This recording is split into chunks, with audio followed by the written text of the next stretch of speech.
Welcome to the AHPBA web series on diversity inclusion.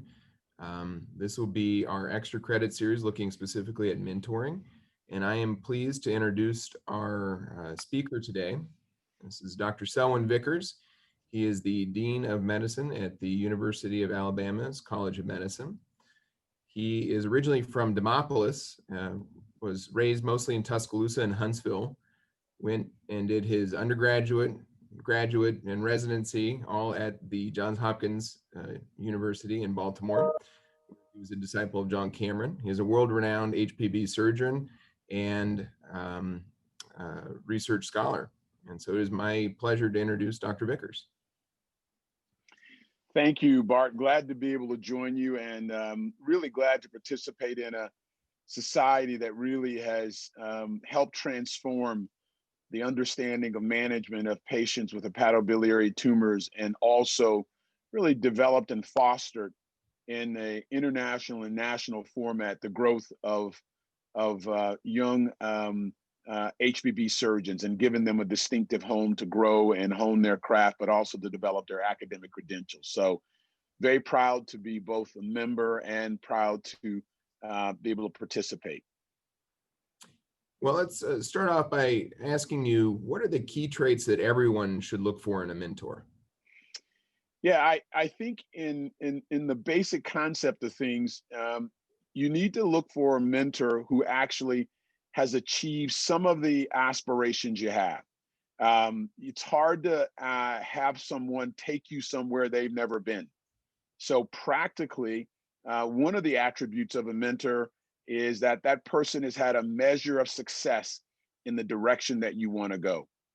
I think the second aspect of that is that they have also some level and history of willing to have a modest measure of altruism in relationship to their time, their focus, and their interest. That is somebody who's successful and who has actually been good at what they do, and they've made all of the achievements, but they've done it by themselves. They may not have the focus or time or interest to support your growth. So they need to at least demonstrate it, at least some evidence that they've worked with others. Doesn't mean they have to have a following or trained 1,000 people, but they have to either run a lab, so they've had to direct people or run a group or have some level of engagement of others so that you know that they've actually been willing to commit some time to do that. And then I think the final aspect of that is that they're willing to communicate.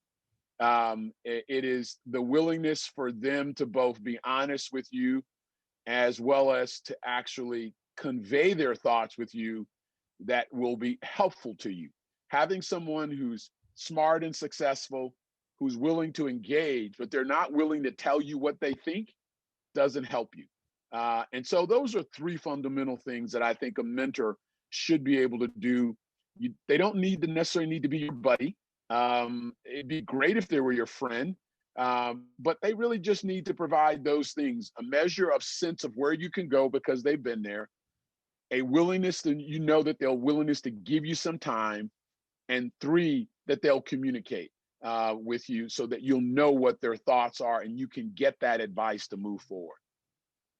That's great advice. So keeping those fundamentals in mind, how important is it that your mentor looks like you? Yeah, I think there is value that if it's within your purview, there's clear value in having someone who actually has come from both a cultural and potentially an ethnic background that's congruent with yours, or that's similar. It's not absolutely necessary. And I would say that there are certainly those advantages where they can identify with your struggles and they can actually relate to some of the things that you go forward with.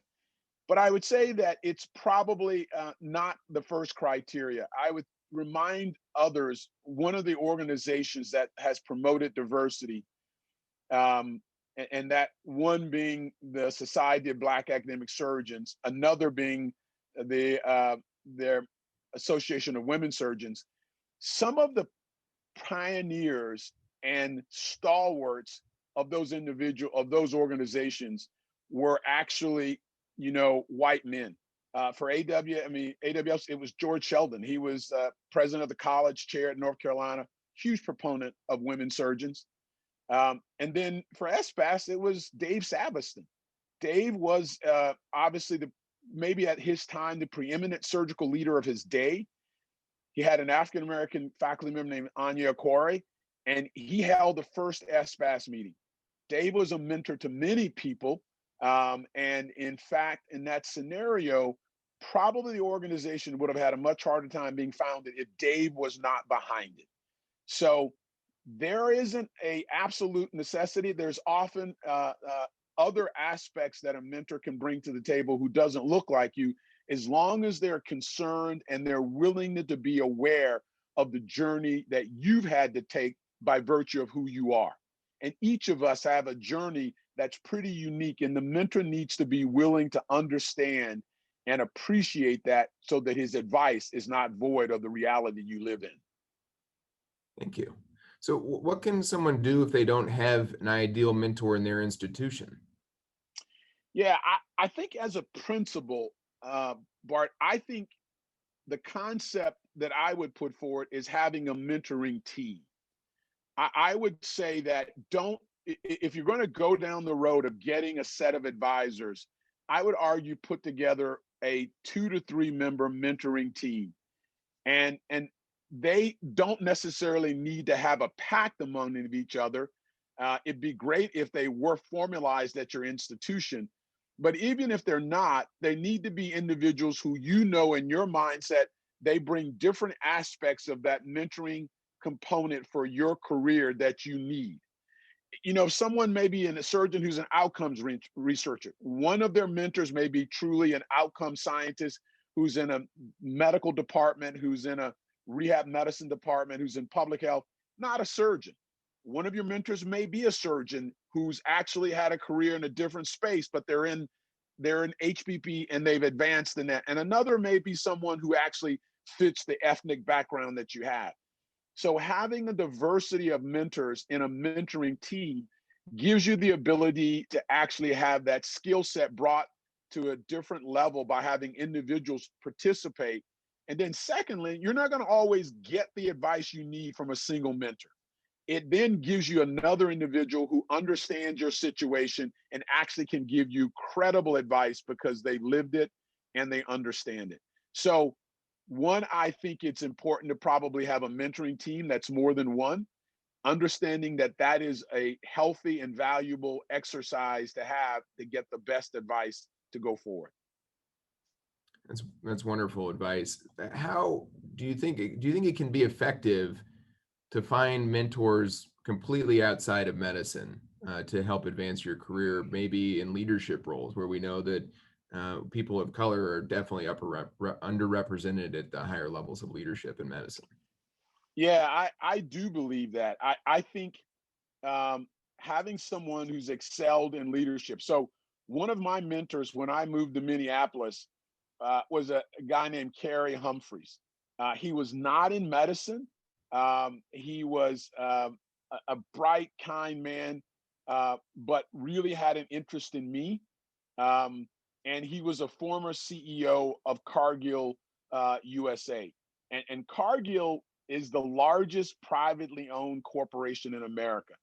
I mean, it's kind of a misnomer that it's private. It's a family. The McMillan Cargill family own most of the shares, but it's a $90 billion corporation with 169,000 employees all over the world. So it's bigger than most companies in America.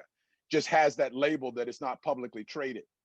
But he was able to clearly, in many ways, as it relates to leadership and on a personal side, able to give me advice and direction that I might not have gotten within just the walls of my academic environment. So I think it's readily available. It's a smart thing to do. I give this example because he was from a different ethnic background than I was. But yet he had a real legitimate concern about who I was, where I was from, and what I was trying to do. And it made him an invaluable friend and mentor. He sounds like a wonderful resource, and for people to find those kind of resources locally is going to be helpful for their career. What responsibility does a senior faculty member have to become a mentor? And is that any more important for senior faculty members who are of underrepresented minorities or demographics? Yeah, I think it is, Bart. And I think one, as a principal, as it relates to growing diverse communities, particularly in HPV surgery, whether it's both gender or ethnic, I think those individuals do have a extra responsibility. And hopefully it's a burden of joy, that if you have made it to a level of success, you do have a real responsibility to at least be one of these things. And I would say, as you know, Bart, we haven't talked about it, but the space of where you involved in somebody's career are coach, mentor, sponsor. And you ought to be one of those. Obviously, a coach comes in an intervention to make a pitch to do something at a higher level. A mentor is a long haul advisor about directing your career. And a sponsor is someone who may not be in either of those spaces, but they recognize who you are and are willing to put themselves out there to make sure you get an opportunity. When they're at the table, they're willing to speak for you when it's maybe not convenient, but they know you deserve a shot. You need to be one of those three. You need to be in that game for somebody. And whether you know them as a mentor, but you know their whereabouts and you know what their accomplishments are, then that gives you the opportunity to be maybe a sponsor. And at a meeting, they come to ask you a specific area of how you deal with something. Well, you're not always engaged with them, but you have a moment to be a coach about a specific area that you know that they can improve in and can actually grow in. So I think there is a responsibility, hopefully a pleasant burden, to fit into one of those roles to promote women and underrepresented in medicine leaders and allow them to develop because you're willing to engage. Thank you. Lastly, what general advice would you give to mentors, and would you modify that recommendation if their mentee was of a different demographic than their own? Yeah, I would say that number one, I think that one of the beauties of academic medicine is the engagement of people at multiple levels. Obviously, one of the major reason we're in this is that we're engaged to care of patients. I think secondly, we're often engaged in the training and the process of education, whether it's students or whether it's our residents. And then that other third, maybe as we're talking about more advanced, is this role of mentorship, which holds the burden that you need to have had some successful experiences and some bad ones, but you need to have had some experiences and that have given you the ability to actually help and direct guide someone else.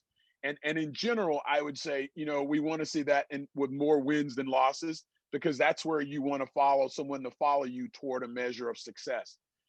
I think one of the big issues that has to occur when you are facing a mentor and a mentee role, particularly if there is a inherent difference in either gender or ethnicity, is that the mentor needs to listen, needs to be willing to hear not only what that person's saying, but to have a measure of active listening to understand the perspective of where that comes from.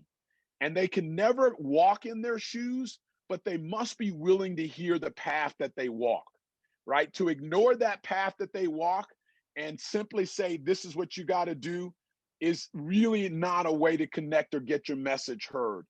Or to pretend that you can is also a bit insulting. But you have to listen and recognize the path that they walked, even though you can't walk in them. So I think the first level is to be honest, to recognize I can never completely tell you what you've gone through or fully experience it because I'm different. And that's just the way life has crafted it. But I can listen and learn and give you credible advice as well as encouragement and recognition of what the challenges you face to allow you to have successful capacity to move beyond them and through them. And as you know, when you face a difficult tumor to take out or a difficult operation, nobody can make that better for you except to give you encouragement and instruction of how to get through it. You can't change what's put on your plate. But you can give people resources, the ability and encouragement to actually push through and make the right decisions and get the right outcome. So I think it's important to have those attributes when you are put in that situation. And as I highlighted early on, some of the more powerful impacts are from individuals who have been willing to take on that understanding of empathy and advisor mentee role. And they've been a totally different walk of life, different color, different gender. And yet they've had a most powerful impact on those individuals' lives. I think all of this has been amazing, and I thank you so much for spending your time with us and sharing these thoughts with us. And I can tell you from personal experience, your phone calls and advice have meant the world to me. When I've had tough cases and tough days, it's really kind of made me feel better about the choices that I've made in my career path. So thank you for this. And on a personal level, thank you for being such Well, it's my pleasure. Glad to do it. And obviously someone helped me, and I want to make sure I can do the same. Thank you very much, Dr. Vickers. Thank you, Bart.